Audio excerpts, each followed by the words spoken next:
मेरे युवा साथियों,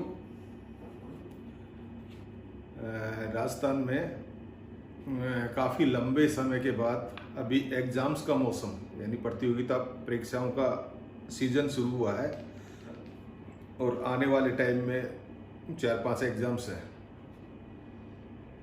जिसमें राजस्थान पुलिस सब इंस्पेक्टर, पटवार, रीट, कॉलेज लेक्चर और आरएएस और कुछ और भी एग्ज़ाम होंगे।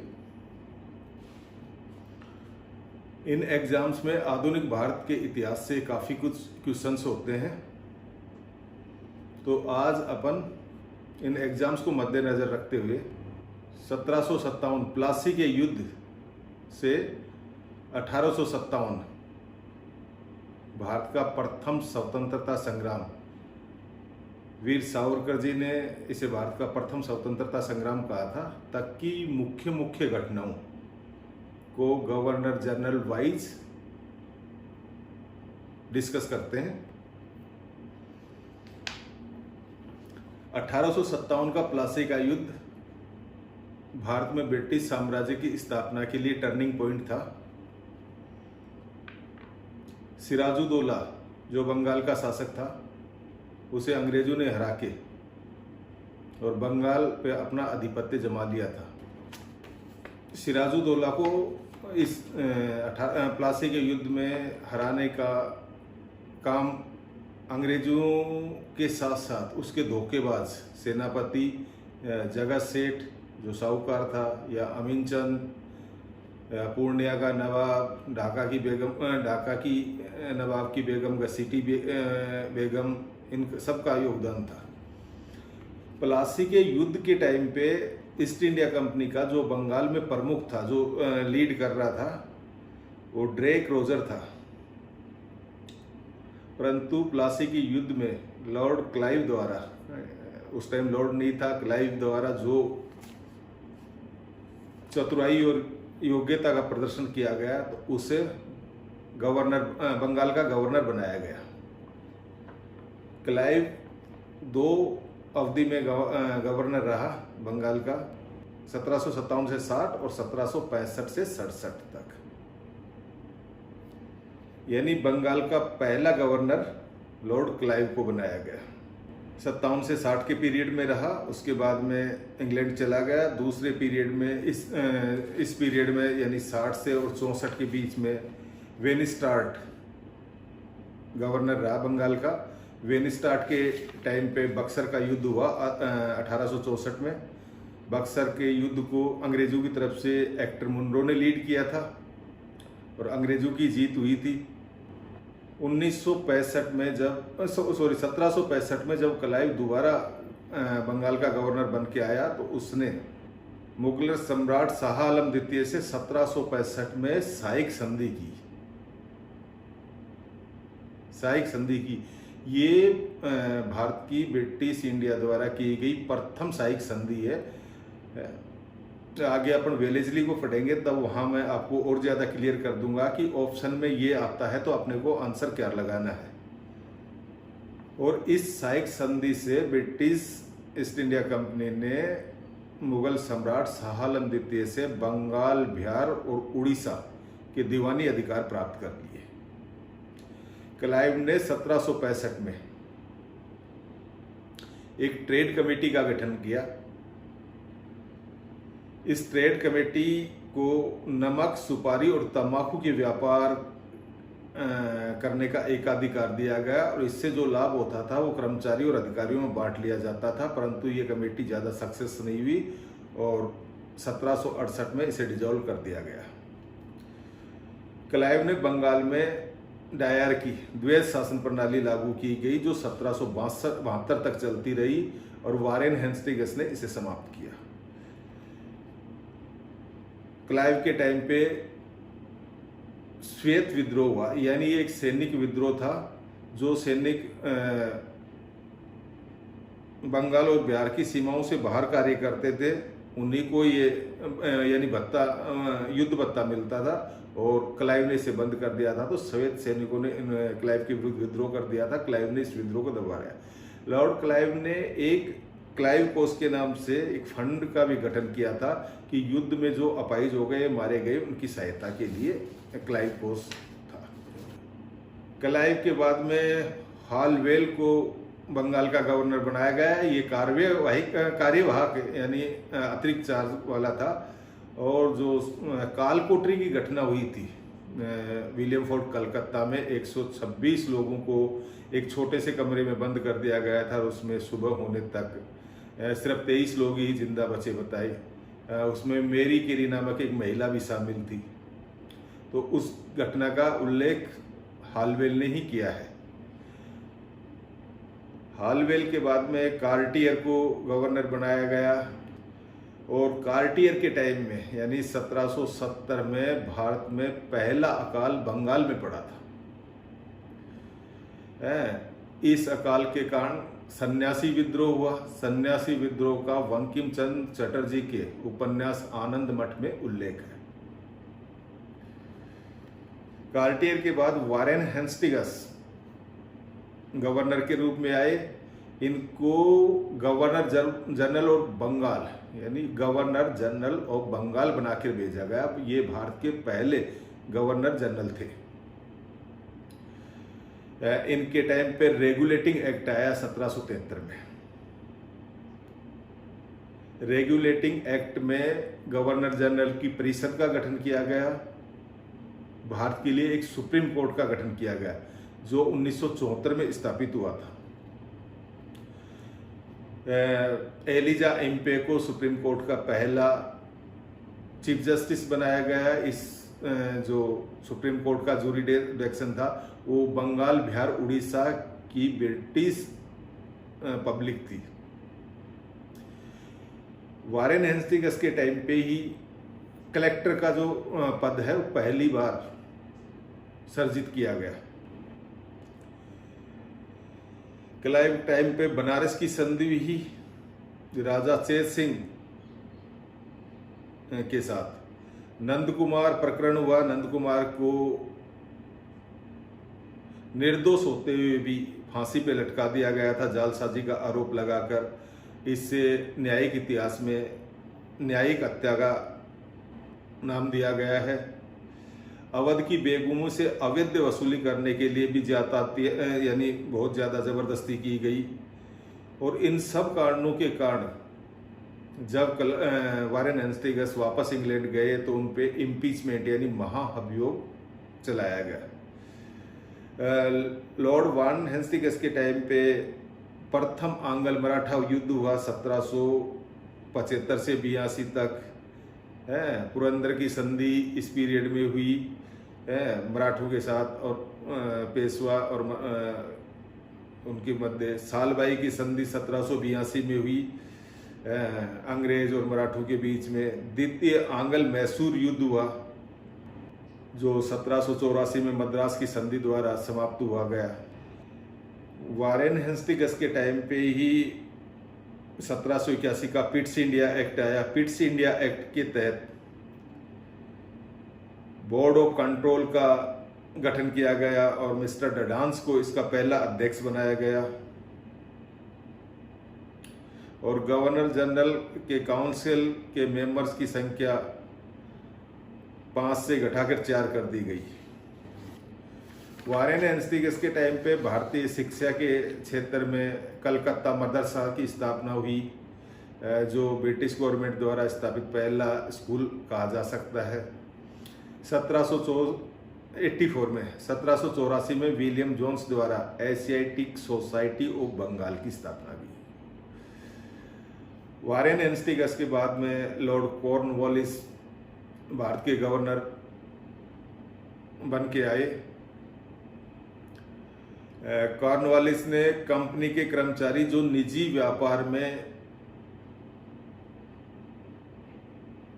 सम्मिलित थे या निजी व्यापार कर रहे थे, जिससे कंपनी को घाटा हो रहा था, उनके खुद को व्यापार को लाभ हो रहा था, उस पर रोक लगा दी।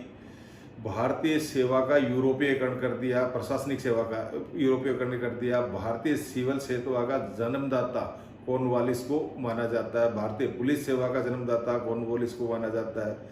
बंगाल में परमानेंट लैंड सेटलमेंट लागू कर दिया गया।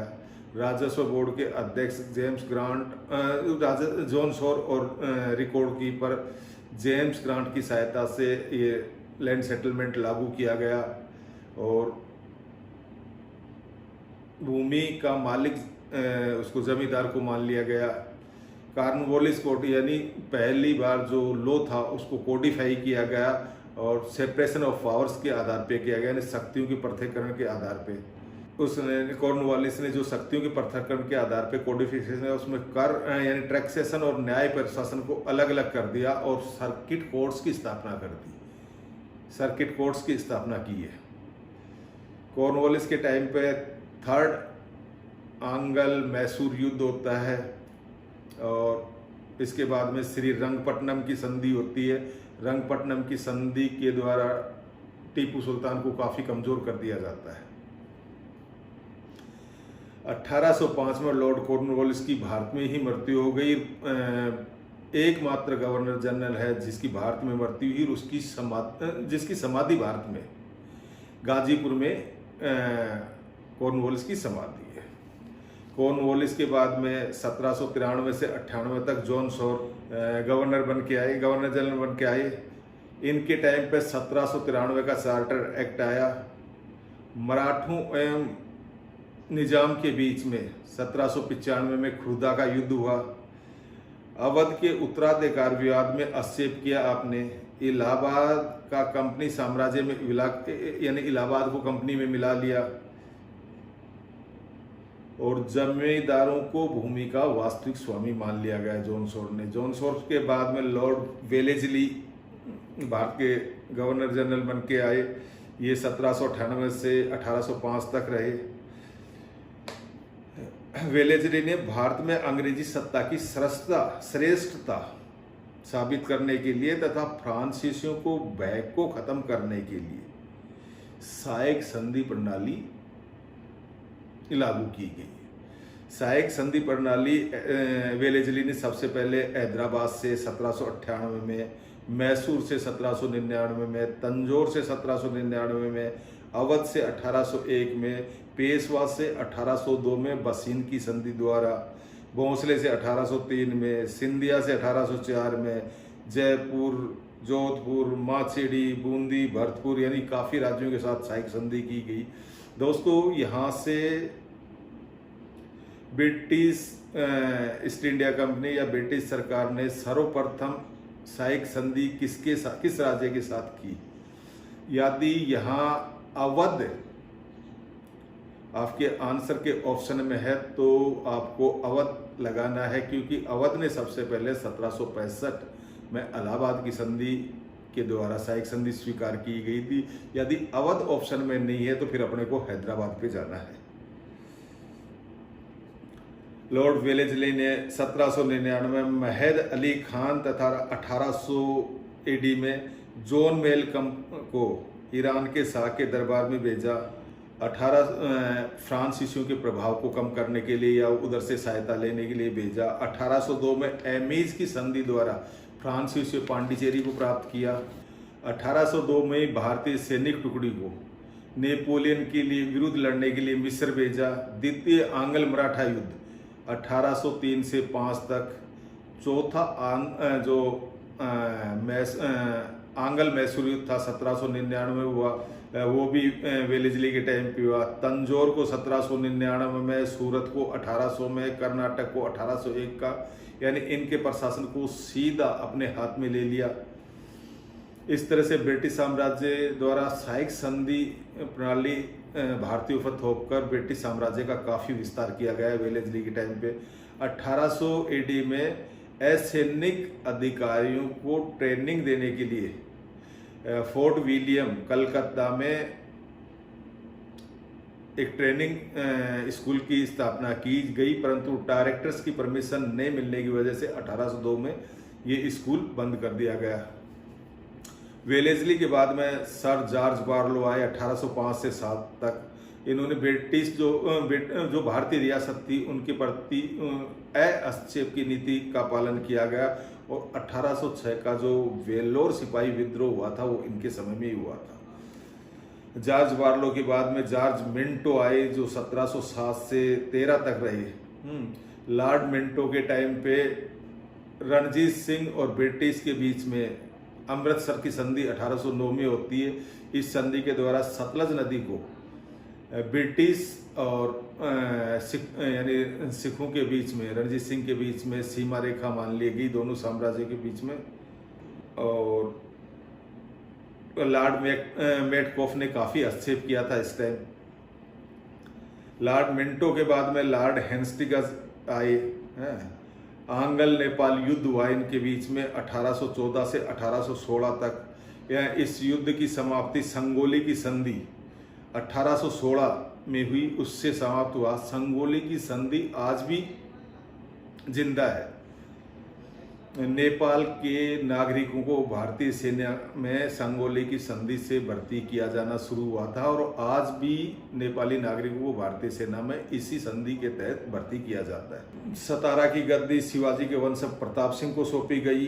बाजीराव को 18 लाख रुपए पेंशन देकर बिठौर कानपुर भेज दिया गया। बम्बई प्रेसिडेंसी की 1818 में इन्हीं के टाइम पे स्थापना की गई। सिंधिया के साथ 1817 में संधि हुई इनके साथ। मद्रास के गवर्नर टॉमस मुनरो ने रेतवाड़ी प्रथा, जो लैंड रेवेन्यू सिस्टम की एक भारत में प्रचलित जमींदारी, रेतवाड़ी और महलवाड़ी, जो 3 सिस्टम थे उसमें से थे। और मद्रास में टॉमस मुनरो द्वारा इन्हीं के टाइम पे लागू की गई। लॉर्ड हेस्टिंग्स ने पिंडारियों का दमन किया। पिंडारी एक तरह से उपद्रवी जाति थी जो मराठा सेना के साथ और लूटमार करने जाती थी। इसके जो प्रमुख नेता थे अमीर खान, करीम खान और वासिल मोहम्मद थे। मल्हार राव होलकर जो मराठा सरदार थे, उन्होंने इनको एक झंडा दे दिया था और 1804 तो इनका सबका दमन कर दिया गया। और अमीर खान पिंडारी को जिसने ब्रिटिश के साथ सरेंडर कर दिया था 1864 में, टोंक में जागीर दे दी। तो टोंक का संस्थापक अमीर खान पिंडारी ही है। लॉर्ड हेस्टिंग्स के बाद में लॉर्ड एडम्स 1823 में कार्यवाहक गवर्नर रहे। इन्होंने प्रेस पे जो प्रतिबंध पूर्ववर्ती गवर्नरों ने लगाए थे उसमें काफ़ी रिलीफ दी थी। लॉर्ड एमस्टर्ड 1823 से 1828 तक रहे। इनके बाद अकबर सेकंड, मुगल सम्राट अकबर सेकंड ने इनको मुगल सम्राट की बराबरी का दर्जा दिया था। इनके समय में आंग्ल ब्रह्मा युद्ध हुआ 1824 से 1826 के मध्य और इस युद्ध की समाप्ति 1826 में यान दाबू की संधि से हुई। 1824 में बैरकपुर छावनी में सिपाही विद्रोह, भारतीय सिपाहियों द्वारा ब्रह्मा जाने ये सब्जेक्ट को लेकर विद्रोह किया गया। वो भी एमस्टर्ड के टाइम पे हुआ। भरतपुर का अधिकरण 1826 में इन्होंने कर लिया। दोस्तों, बीच में एक बार मैं फिर लॉर्ड हेस्टिंग्स पे जाना चाहूँगा। हेस्टिंग्स के टाइम पे 1813 का चार्टर एक्ट आया था और इस चार्टर एक्ट के द्वारा जो ईसाई मिशनरी थी उसको भारत में आकर ईसाई धर्म का प्रचार प्रसार करने की छूट पहली बार मिली थी। यद्यपि ईसाई मिशनरियाँ चोरी छिपे पहले भी भारत में आई है। विलियम केरे है, ये है जिसे सीरमपुर तिरेई कहा जाता था। 3 थे, विलियम वार्ड, विलियम केरे और विलियम जोन्स टीक। उन्होंने भारत में चोरी पर स्वतंत्र रूप से या वैधानिक रूप से उनको मान्यता नहीं थी। 1813 के चार्टर एक्ट में ही ईसाई मिशनरी को भारत आने की पहली बार परमिशन दी गई थी। दूसरा, 1813 के चार्टर एक्ट में ही पहली बार भारत में शिक्षा के प्रसार के लिए 1 लाख रुपए का प्रावधान किया गया था। और ईस्ट इंडिया कंपनी का जो भारत के साथ व्यापार था उसका एकाधिकार खत्म कर दिया गया था। ब्रिटिश की अन्य कंपनियों को भी यहाँ आकर व्यापार करने की छूट मिल गई थी। यद्यपि चीन के साथ चाय का व्यापार करने का एकाधिकार कंपनी का बना रहा। अब अपन विलियम बेंटिंग के बारे में बात करते हैं। विलियम बेंटिंग के टाइम पे काफ़ी सामाजिक सुधार के काम हुए हैं। विलियम बेंटिंग के टाइम पे 1833 का चार्टर एक्ट आया और इससे पहले गवर्नर जनरल और बंगाल हुआ करता था गवर्नर का नाम, उसको बदलकर गवर्नर जनरल ऑफ इंडिया नाम कर दिया गया। इस तरह विलियम बेंटिंक भारत के पहले गवर्नर जनरल थे। इससे पहले 1803 में मद्रास के गवर्नर रहे थे और इनके टाइम पे मद्रास यानी सैनिक विद्रोह हुआ था। इन्होंने सैनिकों को माथे पर तिलक लगाना, कानों में बालियां पहनना या साफा पहनना जो है ना, उस पे यानी धार्मिक चिन्हों पे वो लगा दिया था जिसके कारण वेल्लोर का प्रथम विद्रोह हुआ था। इसके कारण धार्मिक थे। लॉर्ड विलियम बेंटिंक का भारतीय समाज सुधार के क्षेत्र में सबसे प्रमुख काम था सती प्रथा पे प्रतिबंध लगाना। 1829 में नेम 17 द्वारा बंगाल में तथा 1830 में बॉम्बे और मद्रास प्रेसिडेंसी में सती प्रथा पे पूर्णतः रोक लगा दी गई। दूसरा सुधार ठगी प्रथा, जो ठग होते हैं उन पे कर्नल सलीमन को इनको समाप्त करने के लिए अपॉइंट किया गया 1830 में, और इस प्रथा को कर्नल सलीमन ने बड़ी कठोरता से दमन करते हुए अंत किया। अफीम का जो व्यापार होता था पहले वो लाइसेंस फ्री होता था। विलियम बेंटिंक ने उस पर लाइसेंस पर लागू कर दिया गया। सरकारी सेवाओं में भेदभाव का अंतर करके 1833 के चार्टर एक्ट की धारा 87 में योग्यता के आधार को सेवा की योग्यता को सेवा का आधार समझा गया। कलकत्ता मेडिकल कॉलेज की 1835 में इन्हीं के टाइम पे स्थापना हुई। पहला जो लॉ कमीशन था वो भी 1835 में मेकाले की अध्यक्षता में विलियम बेंटिंक के टाइम पे ही गठित हुआ। 1835 में ही मेकाले प्रस्ताव द्वारा अंग्रेजी भाषा को शिक्षा का माध्यम माना गया। सर्किट कोर्ट्स को इन्होंने समाप्त कर दिया जो कॉर्नवालिस ने चालू किए थे, और पहली बार जो संभागीय आयुक्त यानी डिविजनल कमिश्नर का पद है कॉर्नवालिस के टाइम पे ही विलियम बेंटिंक के टाइम पे ही सर्जित किया गया था। विलियम बेंटिंक के बाद में चार्ल्स मेटकॉफ आए। मेटकॉफ को भारतीय समाचार पत्रों का मुक्तिदाता कहा जाता है। इसने समाचार पत्रों पे जो प्रतिबंध लगे थे उन्हें हटा दिया था। मेटकॉफ के बाद में 1836 से 42 तक लॉर्ड ऑकलैंड रहे। ऑकलैंड के टाइम पर प्रथम अफगान युद्ध हुआ 1838 से 42 तक, और अफगानिस्तान के शासक शाह शुजा, रणजीत सिंह और अंग्रेजों के मध्य एक त्रिपक्षीय संधि हुई। शाह शुजा जो अफगानिस्तान का शासक था नादिर शाह का पोता था।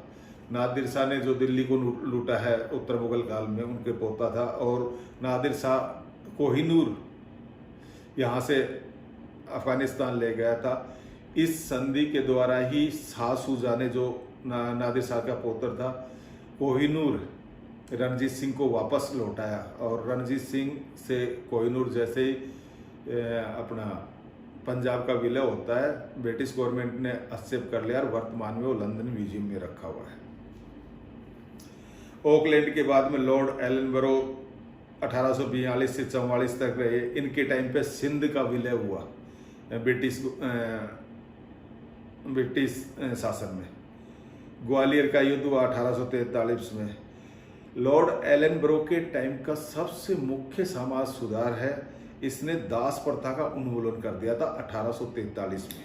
लॉर्ड एलनबरो के बाद में लॉर्ड हार्डिंग भारत के गवर्नर जनरल बन के आए। इनके टाइम पर प्रथम आंग्ल सिख युद्ध होता है 1846 में, और इस युद्ध का मुख्य कारण था मुल्तान के गवर्नर मूलराज ने अंग्रेजों के विरुद्ध विद्रोह कर दिया था। इस युद्ध की समाप्ति लाहौर की संधि द्वारा 1846 में होती है। लॉर्ड हार्डिंग ने नरबली का दमन यानी नरबली प्रथा समाप्त, जो मुख्यतः गोंडा जनजाति में प्रचलित थी, इसके लिए कॉलिन कैम्पबेल जो 1857 के विद्रोह के समय ब्रिटिश सेना के प्रमुख सेनापति थे के नेतृत्व में एक सैनिक टुकड़ी नियुक्त की और कैम्पबेल ने नरबली प्रथा का समापन किया। लॉर्ड हार्डिंग के बाद में लॉर्ड डलहौजी आए और डलहौजी ने तो जैसे महारानी लक्ष्मीबाई पे कविता है कि डलहौजी ने पैर पसारे अब तो बदल गई काया, यानी भारत का जो विस्तार था वो और तीव्र गति से, ब्रिटिश साम्राज्य का विस्तार भारत में और तीव्र गति से हुआ। लॉर्ड डलहौजी के टाइम पे द्वितीय आंग्ल सिख युद्ध होता है 1848 से 49 तक और सिख साम्राज्य को ब्रिटिश साम्राज्य में मिला लिया जाता है। निचले ब्रह्मा और पेंगू पर अधिकार कर लिया जाता है, यानी पंजाब को कंपनी ने 1849 में मिला लिया था। सिक्किम राज्य के दूरवर्ती क्षेत्र दार्जिलिंग को 1850 में ब्रिटिश साम्राज्य में मिला लिया गया। डलहौजी ने डॉक्ट्रिन ऑफ लैप्स यानी व्यपगत का सिद्धांत का शुभारंभ किया। वैसे ये सिद्धांत पहले से था, पर इससे पहले वाले किसी भी गवर्नर जनरल ने इसे कड़ाई से लागू नहीं किया, पर साम्राज्यवादी डलहौजी ने इस सिद्धांत को कड़ाई से लागू करके बहुत सारे ब्रिटिश भारतीय रियासतों को ब्रिटिश शासन में मिला लिया। इसमें सबसे पहले सतारा को 1848 में मिलाया, उसके बाद में जैतपुर को, संबलपुर को, उदयपुर को, झांसी को, नागपुर को, अवध को 1856 में कुशासन के आधार पे, यानी वहाँ गुड गवर्नेंस नहीं है, इस आधार पे ब्रिटिश साम्राज्य में मिलाया गया था। यहाँ एक अफवाह था कि कोर्ट ऑफ डायरेक्टर्स ने करौली के विलय को मान्यता नहीं दी गई थी। डलहौजी के टाइम पे गवर्नर जनरल का भार कम करने के लिए बंगाल में एक लेफ्टिनेंट गवर्नर की नियुक्ति की गई। कलकत्ता में स्थित जो आर्टिलरी का कार्यालय था, यानी तोपखाने का कार्यालय था, उसे मेरठ शिफ्ट कर दिया गया। सेना मुख्यालय कार्यालय शिमला में स्थापित किया गया। शिमला को भारत की जो गर्मी वाली राजधानी, ग्रीष्मकालीन राजधानी, समर कैपिटल घोषित किया गया। लॉर्ड डलहौजी के टाइम पे शिक्षा के क्षेत्र में वुड्स आयोग की स्थापना हुई और 1854 में वुड्स ने जो अपनी शिक्षा से संबंधित सिफारिश दी है, उससे भारतीय शिक्षा का मैग्ना कार्टा कहते हैं। वुड्स डिस्पेस के द्वारा ही भारत की शिक्षा का जो स्ट्रक्चर था वो निर्धारित हुआ और 1857 में इसी आयोग की सिफारिशों के बदौलत 1857 में कलकत्ता, बम्बई और मद्रास यूनिवर्सिटीज़ की स्थापना हुई। 10th तक का एजुकेशन सिस्टम क्या रहेगा, 12th तक का क्या रहेगा, कॉलेज का क्या रहेगा, सारा है, और भाषा क्या रहेगी, सारा इसके द्वारा डिसाइड किया गया था। भारत की प्रथम रेल इन्हीं के टाइम पे 1853 में बॉम्बे से थाने के बीच में चली। 1854 में रानीगंज से कलकत्ता के बीच में दूसरी रेलवे लाइन चली और डाली गई, वहाँ ट्रेन चली। ये RS प्रीलिम्स में पूछा हुआ है।